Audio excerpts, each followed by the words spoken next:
te pierdas todas las transmisiones en vivo de la Suprema Corte. Suscríbete a nuestro canal y sigue de cerca las sesiones virtuales del Pleno y las salas de la Corte. Los mejores contenidos de las áreas especializadas de la Corte los encuentras en la Corte Digital. Suscríbete, dale like y activa la campanita.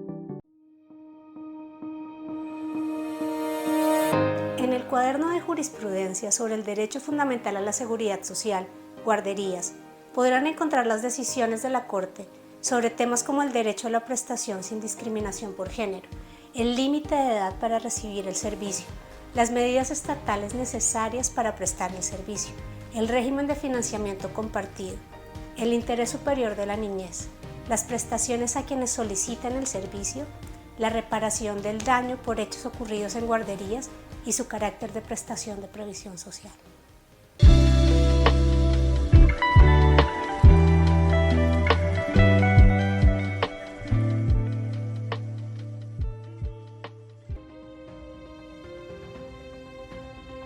¿Qué tal amigos? Yo soy Andrea Esteves. Bienvenidos a la Suprema Corte de Justicia de la Nación. ¿Alguna vez has visto esta figura? ¿Sabes quién es? Acompáñame en esta cápsula y te platico. ¿Sabías que ella es Temis, la diosa de la justicia, hija de Urano, dios del cielo, y Gea, diosa de la tierra? Temis pertenece a la mitología griega y personifica la ley y el orden, el derecho y la justicia, y por ello se le invocaba en todos los juramentos. Las diques o temitas son las sentencias pronunciadas por Temis. Hablando un poco de los símbolos implícitos en ella misma, observamos, por ejemplo, que la venda que cubre sus ojos representa la imparcialidad al resolver. Esto significa que todos tenemos que ser juzgados por igual. La balanza representa la proporcionalidad y la equidad. La espada que sostiene en su mano derecha, por ejemplo, representa la capacidad de coerción para imponer las decisiones que adopta. El libro a sus pies y sus pies descalzos representa que a cada paso la justicia tiene que estar sustentada en la ley y que tiene que ser accesible a todo aquel que la solicite. De igual modo, su pie izquierdo pisando la serpiente nos dice que la justicia tiene que imperar sobre todas las injusticias. Todos estos elementos de la antigüedad han sido adoptados en nuestros días por su gran carga simbólica. Y bien, ahora que ya sabes quién es la diosa Temis, recuerda lo que significa y de dónde proviene. Esto es todo por hoy. Por favor, cuéntanos qué dato te pareció más interesante o de qué otras cosas te gustaría que habláramos en relación a la justicia en nuestras siguientes cápsulas. Bye bye.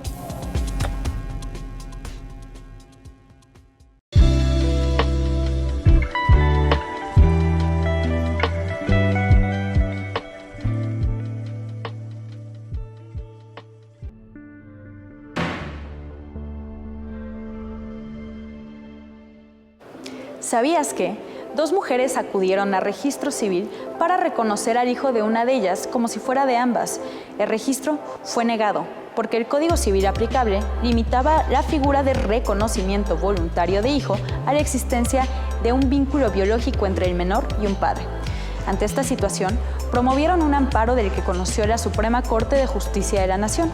Este tribunal analizó la norma que prohíbe reconocimiento de filiación de familias lesbomaternales desde la perspectiva del interés superior del menor, de la no discriminación de parejas del mismo sexo, así como los derechos y protección constitucional de todo tipo de familia. La Corte estableció que la comaternidad es unión familiar constituida por 2 mujeres, que se refiere a la doble filiación materna por la que una pareja de mujeres se encarga del cuidado de uno o más hijos, así como cualquier otro ejercicio de crianza paternal, aun cuando no se tenga un vínculo genético con el hijo.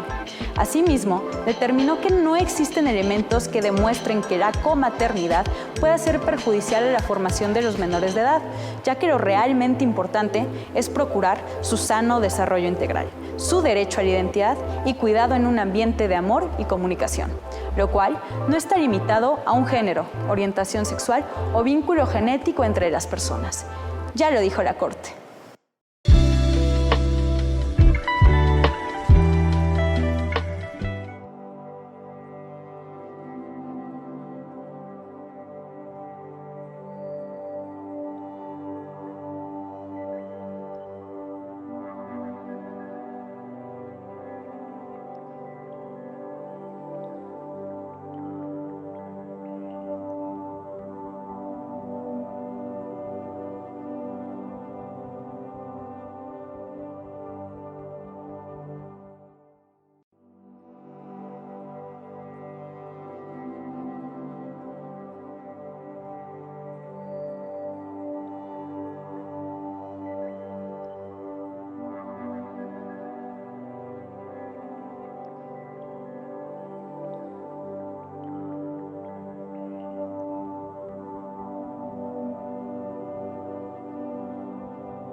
tal? Buen día. Les doy la bienvenida a esta conferencia magistral del doctor Roberto Saba, titulada Una comunidad de intérpretes. Les recuerdo que la mesa cuenta con transmisión simultánea inglés-español.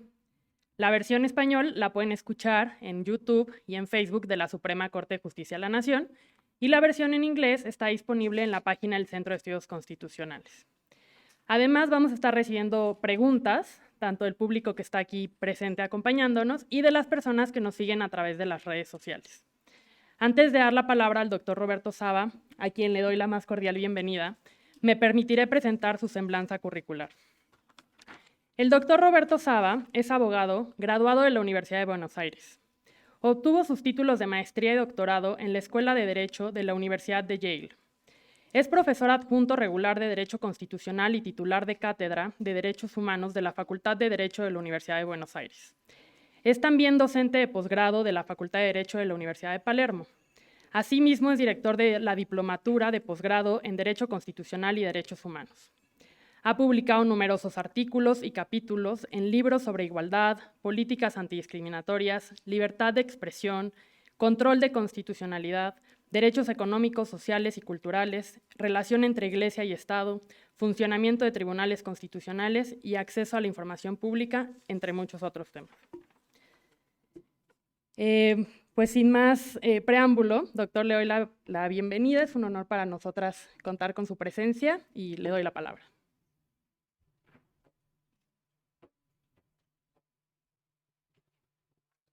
Bueno, ¿se escucha? Sí, buenas tardes. Muchas gracias por la presentación y gracias al Centro de Estudios Constitucionales, a la Corte Suprema y a la Escuela por la invitación y el honor realmente de compartir esta actividad con colegas de varios países y por supuesto de México, a quienes aprecio y admiro mucho. Así que muchas gracias, especialmente a Ana María, con quien hemos trabajado mucho en los últimos años.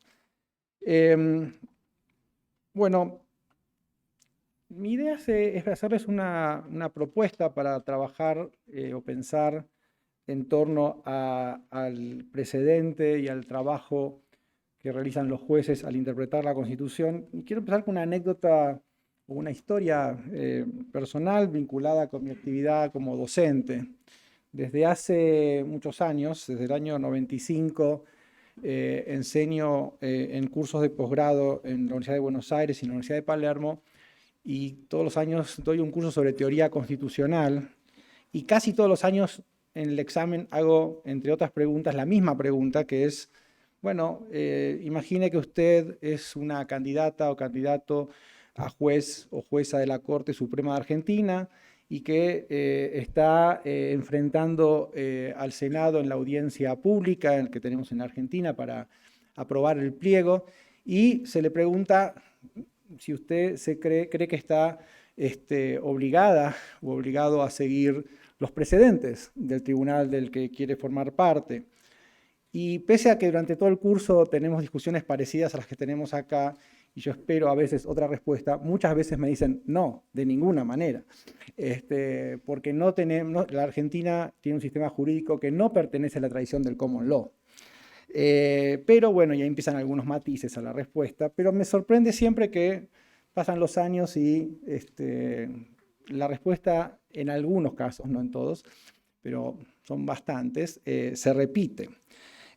Por eso mi intención hoy es hacer algo parecido a lo que hago en ese curso, que es intentar correr esta discusión sobre el precedente más allá del debate entre common law y civil law, el derecho continental y el derecho de la tradición del common law. Y quiero proponerles otro enfoque del que voy a hablar ahora, pero está relacionado con un diagnóstico, una preocupación, pues creo que en muchos de nuestros países en la región tenemos algunas dificultades para consolidar nuestra cultura constitucional o incluso nuestras democracias constitucionales, y que una de las razones de ello puede estar relacionada con el carácter errático o incierto de nuestra práctica constitucional, lo cual incluye la interpretación del texto de la Constitución. Después de todo, creo, la legitimidad de la Constitución y de las autoridades democráticas, y eso incluye a los jueces, y la confianza en la utilidad de tener una Constitución y de los tribunales, tiene mucho que ver con el hecho de que la ciudadanía tenga alguna certeza sobre cuáles son sus derechos, cómo es el correcto funcionamiento de sus instituciones democráticas y cuánto puede confiar en sus jueces y juezas para que todo eso funcione. Mientras preparaba estas líneas recordaba una anécdota no sé si conocen al juez Albie Sachs, un famoso juez sudafricano que formó parte de la primera Corte Suprema de Sudáfrica después del apartheid y que en un viaje a Buenos Aires que hizo me comentaba que esa corte, sobre todo después del apartheid, sentía el peso de tener que transmitir a la ciudadanía, a través de sus decisiones, que esa constitución por la que habían peleado luego de décadas de apartheid era real, era algo que realmente importaba en sus vidas, ¿no es cierto? Entonces, esta responsabilidad de la que hablaba Albie Sachs en ese momento crucial de la historia de Sudáfrica es la responsabilidad que creo que todos los jueces y juezas constitucionales tienen en nuestras democracias constitucionales. Así que me voy a referir un poco a esa preocupación y si nuestra discusión sobre el precedente tiene algo que ver con esa preocupación. Entonces, como les decía, lo que propongo es correr un poco el debate más allá de la discusión entre common law y civil law y enfocarme en dos cuestiones que para mí tienen una influencia, digamos, determinante sobre cómo pensamos la cuestión del precedente. Y tiene que ver con una cuestión, por un lado, de teoría política, de teoría democrática, o sea, qué relación hay entre nuestra discusión sobre el precedente y nuestra concepción, nuestra idea acerca de cómo debe funcionar un sistema democrático. De esto se habló un poco o bastante en los paneles y en las conferencias que tuvimos ayer y hoy, pero voy a hacer un poquito más de foco en esa cuestión. O sea, la relación entre segundo que me acaban de imprimir esto y me parece que falta una página, pero la recuerdo. No hay problema. Entonces, por un lado, la relación que hay entre una concepción de democracia y la forma en que vemos o que entendemos normativamente que debe ser el tratamiento que reciben los precedentes, y por otro lado una concepción acerca del derecho, o sea, qué entendemos por lo que es el derecho, ¿sí? Y cómo funciona el derecho. Me enfoco en la primera cuestión, la cuestión de la relación entre la teoría política, la teoría democrática y la cuestión de la regla de precedente o el precedente. Aquí la tensión está entre una concepción, entiendo yo, de democracia a la que yo llamo, para poner un nombre, no tiene ninguna intención, digamos, de etiquetar, pero una democracia de tinte radical o de tinte mayoritario, por oposición a una concepción de democracia constitucional. La idea o la concepción de una democracia mayoritaria o radical tiene que ver con un gobierno democrático que toma decisiones, pero que no está necesariamente constreñido o limitado por un compromiso constitucional. Esta noción de democracia que, bueno, por supuesto, en ninguno de nuestros países o en el mundo existe en un estado puro, pero sí podemos pensar en, digamos, una concepción de democracia que le da forma, ¿sí?, a las instituciones, de modo tal que el poder mayoritario, el poder sobre todo del Parlamento o en los sistemas presidencialistas, el poder del presidente, se encuentra, digamos, determinado por esta idea de que la democracia consiste en que las mayorías gobiernen. Esta concepción de democracia encuentra una versión, digamos, que la contrasta, que es la noción de una democracia constitucional. La democracia constitucional es algo diferente, es una concepción del sistema político que, por supuesto, incorpora la idea de autogobierno democrático, donde las mayorías están legitimadas para tomar decisiones, pero se incorpora la noción de constitución, se incorpora la constitución, gracias, la constitución como límite al poder político democrático mayoritario. Después de la Revolución Francesa, o la Revolución Francesa, es expresión, de alguna manera, de la primera versión de democracia mayoritaria, ¿sí?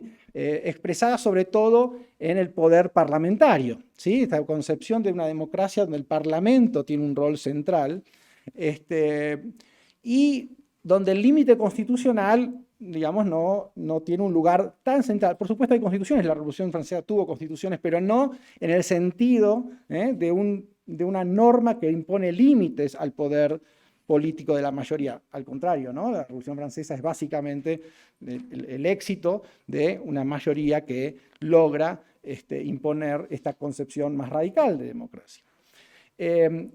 ¿Por qué me parece que es importante esta distinción, estos diferentes modelos de democracia para nuestra discusión sobre el precedente? Porque estas concepciones de democracia tienen un impacto directo sobre el rol del Poder Judicial, el rol político del Poder Judicial en el sistema democrático. En la primera concepción de democracia radical, mayoritaria, parlamentaria, el Poder Judicial tiene un rol limitado. El rol limitado lógico de una concepción radical de democracia, que es el rol de aplicar las decisiones que el pueblo toma en el Parlamento, ¿sí? Esto es central, digamos. Hicimos la revolución para no darle el poder a una élite burocrática llamada Poder Judicial. Al contrario, queremos que el Poder Judicial esté constreñido por la voluntad mayoritaria. Y por supuesto de ahí deriva, ¿sí? Un impacto sobre el modo en que organizamos el sistema jurídico, ¿sí? El derecho es lo que emana de esa voluntad mayoritaria. Y yo diría, y casi nada más, ¿sí? Y el Poder Judicial es la institución responsable de la aplicación de esa voluntad política. Pero cuando entendemos a la democracia como una democracia limitada por constituciones, el lugar que le asignamos generalmente al Poder Judicial es un lugar diferente, un lugar en el que el diseño institucional espera que ese poder aplique el límite constitucional al poder político. Por eso es que, digamos, nuestra discusión sobre el precedente no es una discusión desconectada de esta discusión política acerca del diseño o de la concepción que tengamos sobre el funcionamiento del sistema democrático. Tengo poco tiempo y voy a generalizar un poco, pero si ustedes piensan en las democracias europeas, herederas de algún modo de esa tradición de la Revolución Francesa, tenemos un diseño de la forma de gobierno parlamentaria donde la expectativa es que allí es donde está el poder político y en general una noción del poder judicial como una burocracia casi administrativa, tecnócrata, que aplica las decisiones de... Esto va a cambiar, por supuesto, después de la Segunda Guerra Mundial, ¿no es cierto? Si esto es así, nuestra discusión sobre el precedente está íntimamente relacionada con la implementación de una democracia constitucional, con la idea de que ese Poder Judicial tiene un rol que jugar al momento de interpretar el alcance del límite constitucional al poder político, ¿sí? Me adelanto un poco, pero a lo que quiero llegar y sugiero con esto es que es prácticamente, por lo menos desde mi punto de vista, imposible pensar en una democracia constitucional donde los jueces tienen el rol de aplicar el límite constitucional al poder político sin algún tipo de regla disciplinante de la actividad de los jueces al aplicar ese límite. Y ahí es donde entra nuestra discusión sobre el precedente. La otra cuestión a la que yo quería llevar esta discusión sobre el precedente, como les dije, la primera era una cuestión, un enfoque de teoría política, de teoría democrática. El segundo es una cuestión vinculada, un enfoque vinculado con nuestra concepción acerca de lo que el derecho es y cómo funciona. Y esto también tiene que ver con tradiciones culturales, con tradiciones jurídicas. Yo diría que tenemos dos grandes posibles enfoques en este sentido. O bien pensamos, como pensaba, por ejemplo, el ideal codificador napoleónico post-Revolución Francesa, de que el derecho puede ser capturado en el texto de la ley, en el código, o que el derecho es algo más que el texto. Es algo que incluye al texto, pero también comprende lo que vamos a llamar la práctica social. O sea, el derecho como una práctica social y no el derecho exclusivamente como texto, ¿sí? De vuelta, digamos, esto se vincula con el primer punto sobre concepciones políticas. La idea de que el derecho puede ser capturado y atrapado en la legislación, específicamente en el código, que fue una idea, digamos, central de la época postrevolucionaria francesa y que de algún modo se identifica con el gobierno de Napoleón. La idea era justamente que esa voluntad política del pueblo, algo que puede ser discutido porque la mayoría de los códigos, por lo menos en nuestros países, no los diseñó el pueblo, sino más bien técnicos, pero esta es otra discusión que no tenemos tiempo de tener. Pero la idea o el ideal es que esa codificación, ese código civil, ese código penal, de algún modo expresa la voluntad del pueblo que, digamos, se manifestó a través del Parlamento que sancionó el código, y que además, como el derecho es el texto, puede ser aplicado de forma automática por el Poder Judicial. Aquí es donde las dos ideas, la idea acerca de cómo el derecho funciona y de cómo diseñamos nuestra democracia bajo cierta concepción, digamos, son consistentes, ¿no es cierto? La idea de que el Parlamento o el pueblo tiene prácticamente la exclusividad y el monopolio del poder político, coincide con, o por lo menos es consistente con esta idea de que esa voluntad política está expresada en la ley y debe ser aplicada en forma automática por el Poder Judicial. De algún modo, tratando de evitar lo que podríamos llamar el fenómeno interpretativo, tratando de evitar la interpretación. Dice una leyenda que quizá todos ustedes conozcan, seguramente falsa, pero que después de que se sanciona el Código Napoleónico en 1804, aparece unos días después un jurista que escribe acerca de cómo debería interpretarse el artículo X del Código Civil Napoleónico, y que Napoleón, al enterarse, dice: mi código ha muerto, ¿sí? Mi código ha muerto porque una vez que ya el código no expresa en forma excluyente lo que el derecho dice, y dependemos de la interpretación, bajo esa concepción del derecho y de la democracia, estamos en problemas. Entonces, déjeme detenerme un poco en esta noción del derecho como práctica versus, digamos, la idea del derecho meramente como un texto.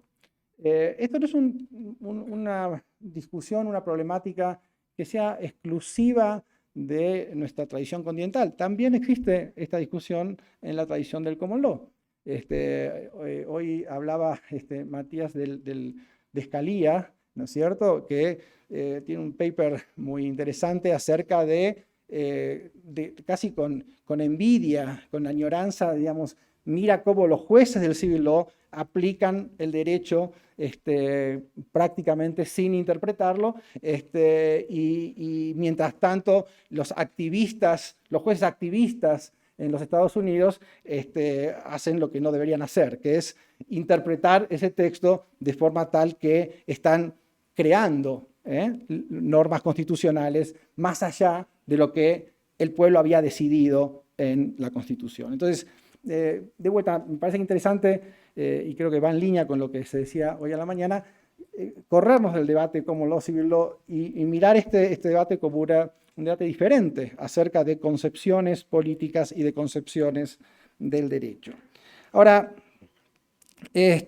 Lo mismo que la discusión sobre certidumbre jurídica, ¿no? O sea, la discusión sobre certidumbre jurídica no es privativa del civil law, es una discusión que tenemos en todas las tradiciones jurídicas. Es cierto que el modo en que logramos esa certidumbre jurídica es diferente, ¿no? En la tradición continental pensamos que la tradición, pues justamente que la certidumbre jurídica se logra a partir de lograr concentrar en ese texto codificado lo que es el derecho, y la tradición del common law entiende que esa certidumbre jurídica que se da a partir de la interpretación del derecho que hacen los jueces requiere de algún tipo de disciplinamiento de los jueces para justamente evitar la dispersión a la que también se hablaba hoy aquí. Yo creo que, digamos, la estrategia codificadora como estrategia para lograr la certidumbre jurídica, creo que fue Diego el que usó la palabra, me suena un tanto ingenua, ¿sí? Porque, digamos, la única forma de creer que logramos la certidumbre a través de la codificación es asumir que podemos evitar o eludir el fenómeno interpretativo. Una vez que decimos el fenómeno interpretativo es inevitable, ¿sí? La estrategia codificadora como estrategia excluyente para lograr la certidumbre jurídica se vuelve, yo creo que ingenua como estrategia.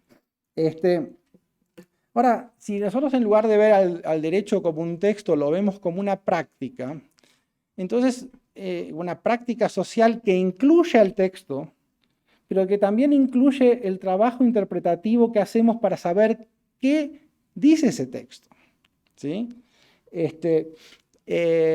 Y ahí es donde empieza a colarse, digamos, la cuestión del precedente, ¿sí? Esta idea del derecho como práctica, o en particular del derecho constitucional como una práctica social, no tengo tiempo para explayarme demasiado, pero me parece que está bien reflejado en dos metáforas que seguramente muchos y muchas de ustedes conocen. Una es la metáfora que también fue referida anteriormente, de la novela encadenada dworkiniana, ¿sí? Esta idea de que el derecho es una construcción colectiva, ¿sí? Que atraviesa generaciones, que tiene muchos involucrados en esta construcción, como por ejemplo sucede con esa novela encadenada de la que nos habla Dworkin, esa novela escrita consecutivamente por varios autores u autoras que, de algún modo, a medida que la escritura de esa novela avanza, están cada vez más constreñidos por las interpretaciones y contribuciones anteriores, aunque esto no obsta que hay algún margen, ¿sí?, de creatividad o de discreción en la decisión, siempre y cuando lo que me precede, la práctica precedente, no esté demasiado desarrollada, porque cuanto más desarrollada está la novela, más limitada está la intervención del futuro autor. Esta idea de Dworkin, que tiene que ver, como se dijo también hoy, con una concepción del derecho como integridad, implica, ¿sí?, que todos estos involucrados en la redacción de esta novela o en la construcción del significado constitucional, o sea, del proceso interpretativo de ese texto constitucional, están de algún modo atados entre sí. Me viene a la memoria la imagen de Diego de la primera conferencia de los puntos conectados, ¿no?, del graph que está aquí en el frente. La idea de que hay un trabajo colectivo, ¿sí?, de una comunidad de intérpretes que están construyendo el significado constitucional, ¿sí? Donde el texto es valioso, como decía Nino, la constitución histórica, Carlos Nino decía, hay una constitución histórica y una constitución ideal de los derechos. O sea, la constitución histórica, la constitución escrita es parte de esta práctica, pero luego vamos desarrollando la práctica a medida que vamos construyendo el significado constitucional. La otra metáfora, para con pocas palabras traer las imágenes que creo que ayudan a entender el concepto, es la imagen de la construcción de una catedral que propone Nino en su libro La Constitución de la Democracia Deliberativa, ¿no? Esta idea de que el derecho constitucional, del cual el texto constitucional forma parte, es una construcción colectiva de sucesivas generaciones de constructores, como una catedral medieval que se construye a lo largo de 300 años, ¿no es cierto?, donde cada generación que contribuye a la construcción de la catedral se encuentra de algún modo constreñida por los aportes de las generaciones anteriores.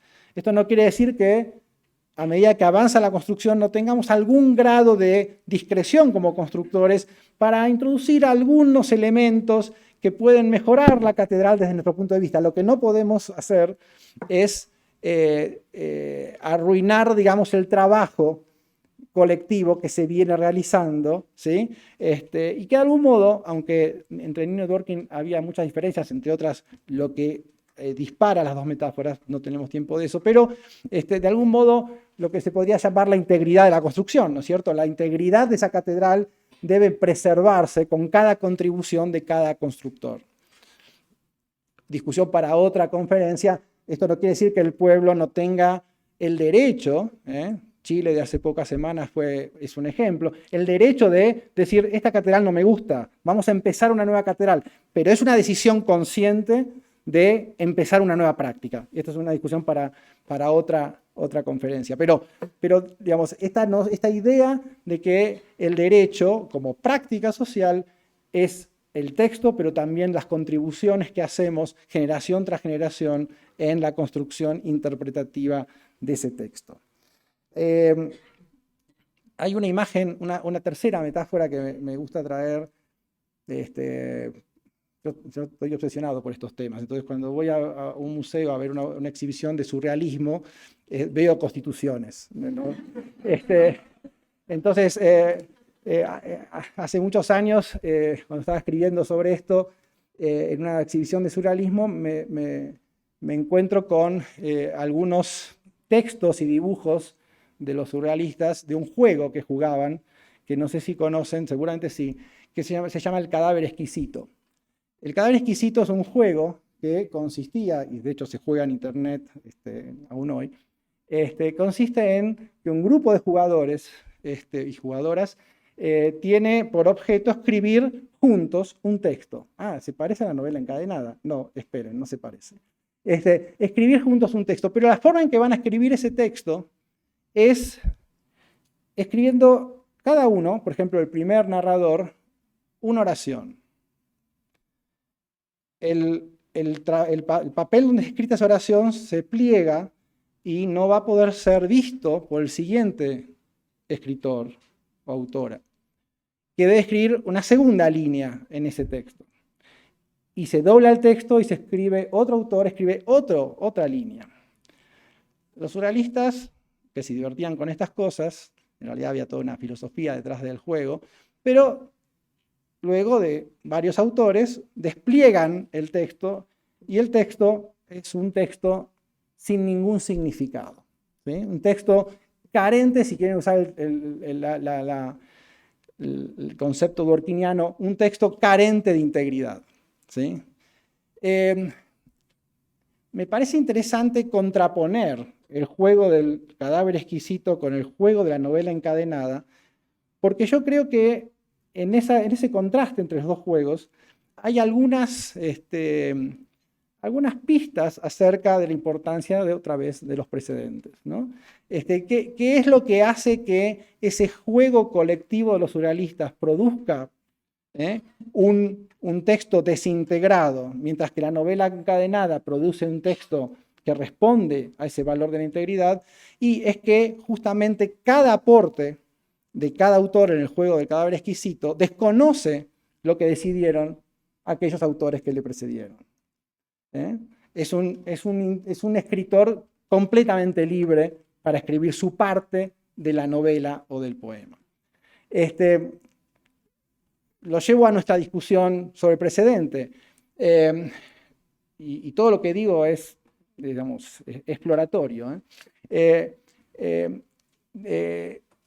¿Están los jueces y juezas de una práctica a la Escalía, digamos, o a la Napoleón, que dice solo apliquen el texto legal, pero absténganse de interpretar, y en ese juego de aplicar en cada caso mantendrían la integridad del derecho, en realidad parece que la intención es que sí, porque la integridad del derecho está en el código, y la idea es que cada aplicación para cada caso, si no requiriera interpretación, está manteniendo la integridad del sistema de decisiones judiciales porque está aplicando, ¿sí?, automáticamente y fielmente el texto del código.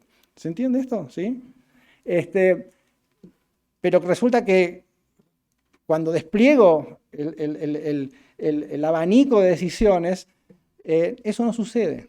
Y no sucede porque justamente falta el elemento interpretativo en el cálculo de lo que cada autor está haciendo en ese juego.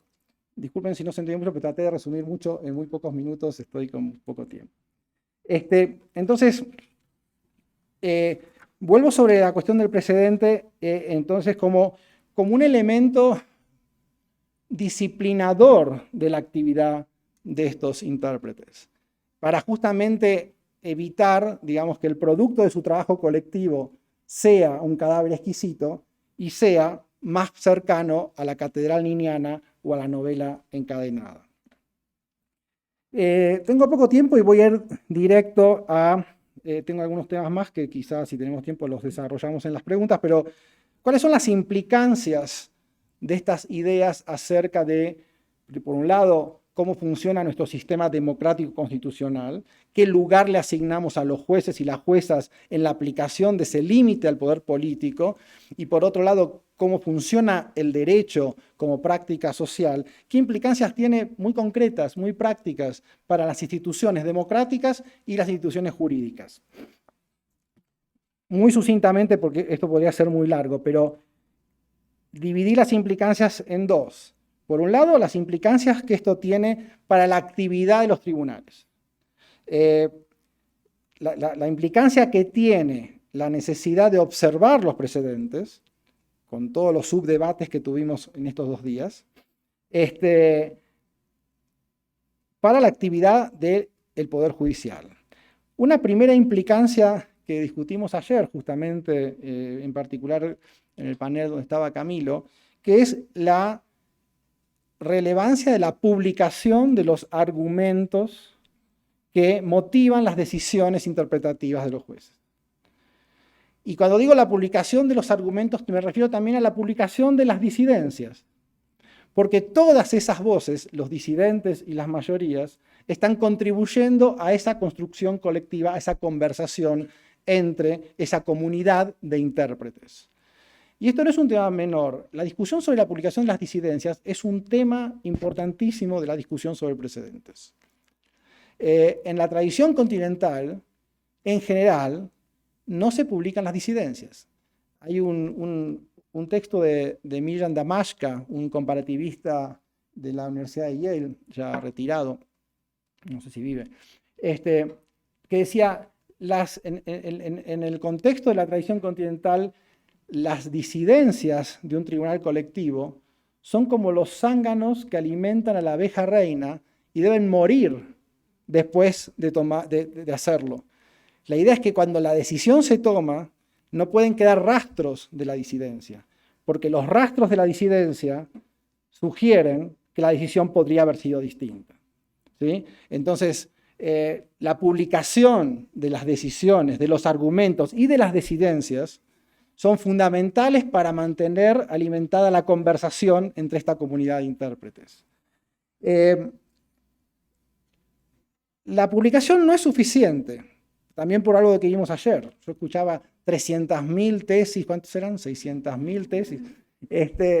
Bueno, creo que Magaloni lo decía en el primer panel, la simplificación de lo que decide el tribunal es fundamental. Es fundamental porque en la medida en que lo que tenemos delante son 300.000 decisiones, una novela con 300.000 capítulos, una catedral del tamaño del planeta Tierra, no es muy efectiva en la construcción de esta certeza constitucional. Es por eso que otro tema vinculado, sobre el cual alguna vez discutimos en el Centro de Estudios Constitucionales y hemos escrito algo, es el tema del certiorari. O sea, ¿cuántas decisiones se toman? Yo recomiendo muy pocas, ¿sí? Esto tiene otras cuestiones, otros debates y otros desafíos. ¿Cuáles son esos casos, etcétera? Pero van de la mano, la cuestión del precedente, la publicación y la cantidad de decisiones. Y temas internos, digamos, podríamos estar todo el día con esto, pero la importancia de la deliberación interna al interior del tribunal. En muchos tribunales constitucionales, no voy a mencionar de qué países, no hay deliberación entre los jueces y juezas, ¿sí? Esa deliberación es crucial si entendemos que lo que están produciendo es esa lectura, ¿sí?, que construye el significado constitucional que requiere de esta conversación al interior del tribunal. Podemos tener otras cuestiones más vinculadas con el tribunal, toda una agenda de trabajo sobre diseño institucional de cortes. ¿Qué pasa con la comunidad en un sentido más amplio? Esto algo también dijimos durante estas dos días de reuniones. El impacto de esta idea de que el derecho es una práctica, de que el sistema democrático es un sistema democrático constitucional, de que los que aplican estas normas constitucionales forman parte de una comunidad de intérpretes, implica cambios radicales en la enseñanza del derecho. Y cuando digo cambios radicales en la enseñanza del derecho, no es solamente que esas 600.000 tesis sean estudiadas en las facultades de Derecho o conocidas por los abogados y las abogadas, sino que exista un método de enseñanza que nos permita a los abogados y abogadas entrar en esa conversación de esa comunidad de intérpretes, entrar en esa conversación con habilidades específicas de argumentación jurídica que muchas veces la enseñanza del derecho formalista no provee, ¿sí? Los materiales de estudios, no alcanza con que tengamos acceso a las 600.000 decisiones.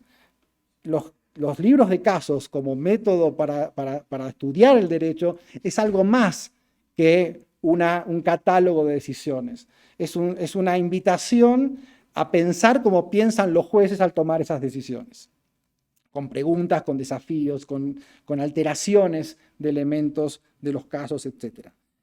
También hay un rol para la sociedad civil en el trabajo de esta comunidad de intérpretes, y ya voy cerrando. Porque ahí tengo algunas diferencias con mi querido profesor Owen Fis, que creo que entiende que la comunidad de intérpretes está más limitada a la comunidad de jueces y juezas.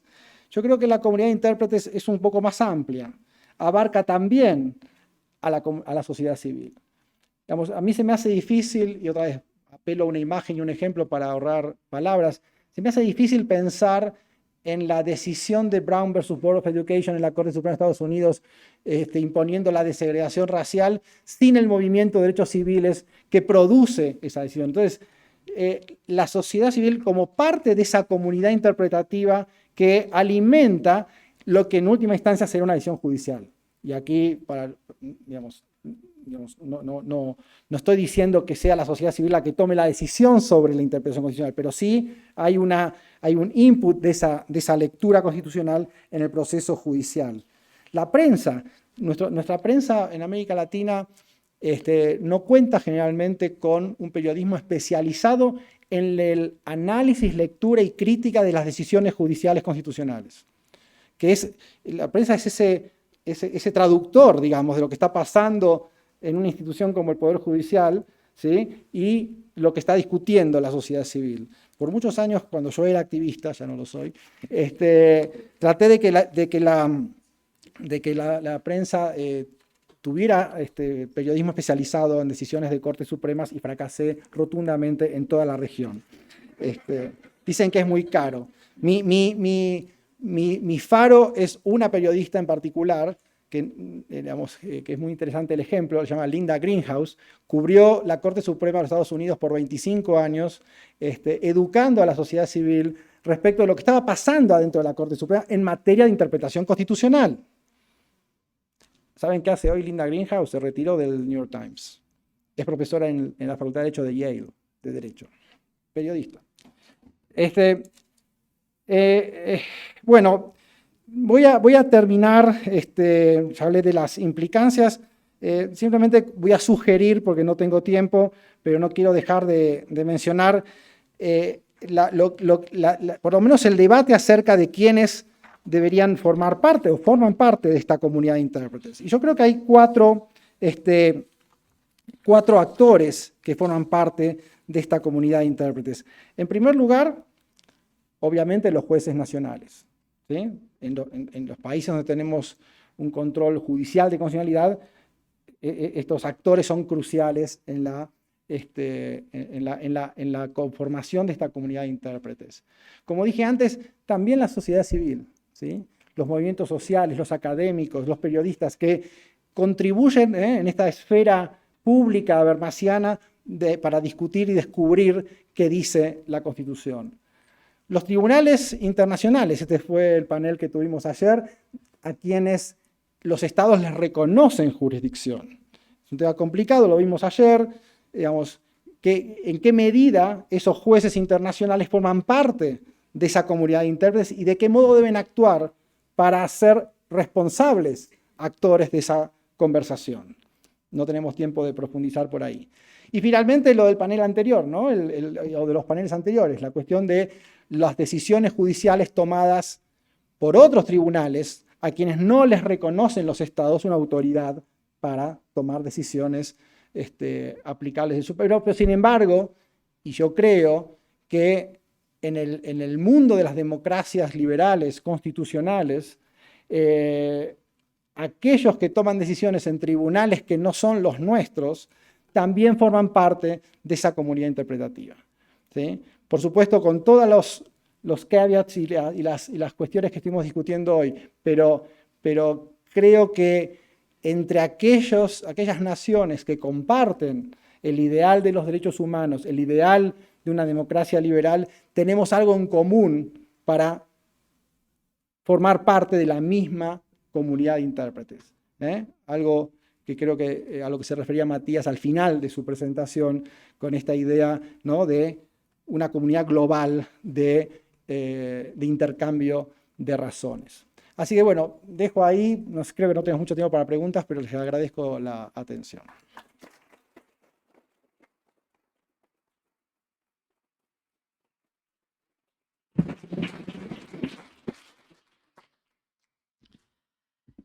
Muchísimas gracias.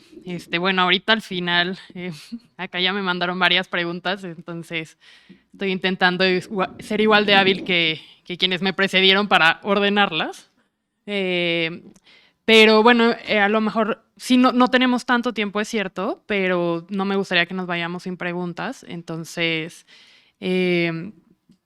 quizá empezar con un par y vemos cómo estamos de tiempo.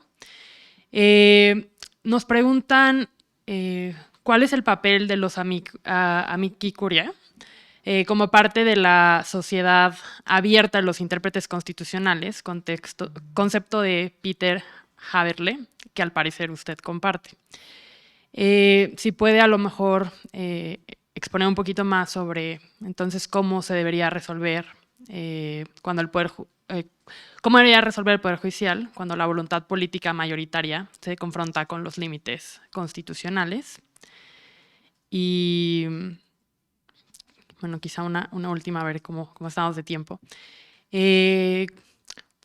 Igual, pues, es que me parece que su ponencia pues, hizo mucha resonancia con muchas de las cosas que ya se han hablado, ¿no? Entonces, nos refieren a la ponencia de Sánchez Gil y en esto de si es útil o que hay que simplificar las decisiones, pues saber cuál es su opinión de las tesis, ¿no? O si es mejor ir a la sentencia o qué opina sobre este tema que se discutió.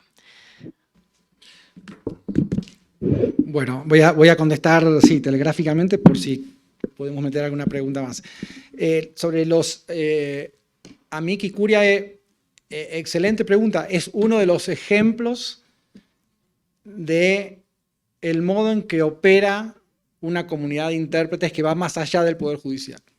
O sea, la institución de la mihi curiae es una institución que justamente permite ingresar a la discusión interpretativa voces de la sociedad civil que pueden alimentar la decisión judicial.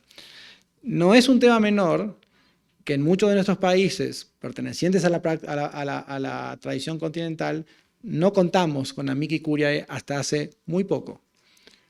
Justamente porque hay una cuestión, no puedo profundizar, pero les va a resonar, una cuestión política, razones de índole política y razones de índole técnica, jurídica, que eran refractarias al ingreso de estas voces al proceso de toma de decisiones. Así que es una muy buena pregunta, un ejemplo. ¿Cómo debe responder el Poder Judicial frente a las mayorías? Bueno, este es el punto de una democracia constitucional en la cual le confiamos al Poder Judicial la responsabilidad de aplicar el límite constitucional. Toda la discusión que conocemos sobre la dificultad contramayoritaria, sobre hasta dónde, cómo, pero está claro que es en esa institución, en este sistema político, a la que le reconocemos la responsabilidad de imponer el límite constitucional a las mayorías democráticas. Y sobre la simplificación, yo en realidad cuando hablé de simplificación no me estaba refiriendo a una versión simplificada de la sentencia o de la decisión. Mi intuición es que no va por ahí. Cuando hablo de simplificar me refiero a reducir el número de decisiones que toman los tribunales constitucionales con el fin de permitirle a la sociedad civil a digerir lo que se está decidiendo en los tribunales respecto de lo que es el derecho constitucional y los derechos civiles de las personas de acuerdo con esas decisiones. Me refería a ese. Ahora, ¿cómo se hace esto? Es muy complicado. Les remito a un artículo que escribí para una revista del Centro de Estudios Constitucionales sobre justamente cómo necesitamos una teoría que justifique un cierto nivel de discrecionalidad de los tribunales constitucionales para elegir qué casos decidir. Y que esto no significa necesariamente que los tribunales no intervengan en la protección de los derechos constitucionales, simplemente que el rol de los tribunales constitucionales es diferente a la de proteger los derechos en cada caso. Entonces ahí necesitamos una teoría del certiorario, digamos, que acompaña la discusión sobre precedente. Un parche intermedio, algo que en mis épocas de activista también solíamos hacer en la Asociación por los Derechos Civiles, que era tomar las 12.000 sentencias de la Corte Suprema de Argentina que toma por año, Corte Suprema que emula la de los Estados Unidos que decide 90 por año, pero a través de expertos y de estudiosos del derecho decir, bueno, de estas 14.000, ¿cuáles son las 100 que este año cambiaron en algo la vida de la gente? ¿Qué significa libertad de expresión? ¿Qué significa discriminación? ¿Qué significa garantía? Y tratar de exprimir esas 12.000 en una gota, algo capaz que tiene que ver con lo que hacen en el centro, ¿no? Con estos lineamientos jurisprudenciales.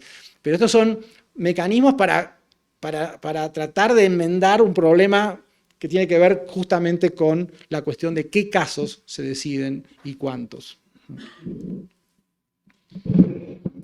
Bueno, como con estas respuestas taquigráficas sí nos da tiempo, yo creo que de una más.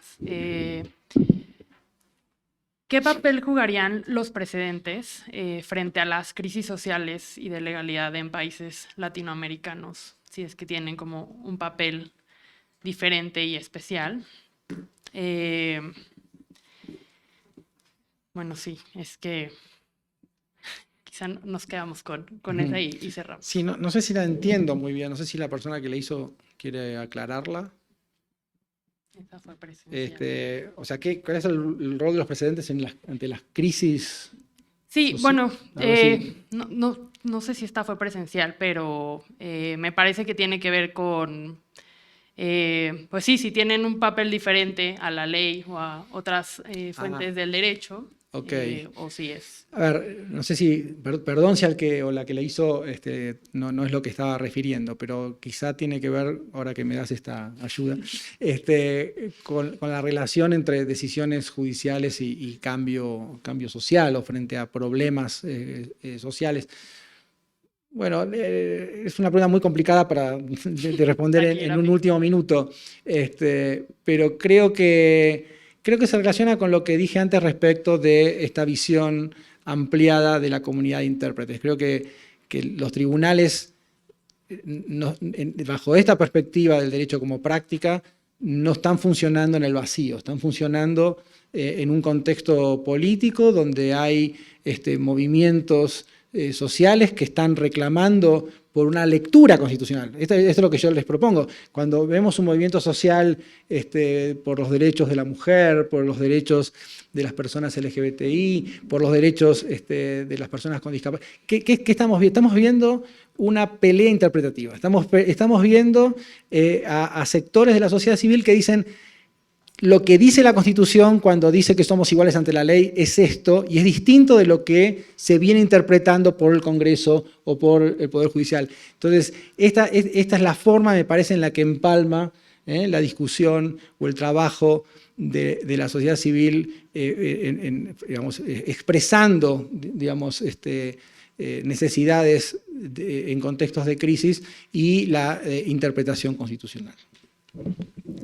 Bueno, pues muchísimas gracias por la conferencia y también por el diálogo, ¿no?, con las personas que nos acompañan. Y solamente voy a anunciar que vamos a hacer ahorita el receso y los invito a acompañarnos a las 3:30 de la tarde del tiempo de la Ciudad de México a la conferencia del doctor Richard Albert, titulada El uso no autoritativo de precedentes extranjeros. Entonces, muchísimas gracias, doctor Roberto Saba, a las personas que nos acompañan.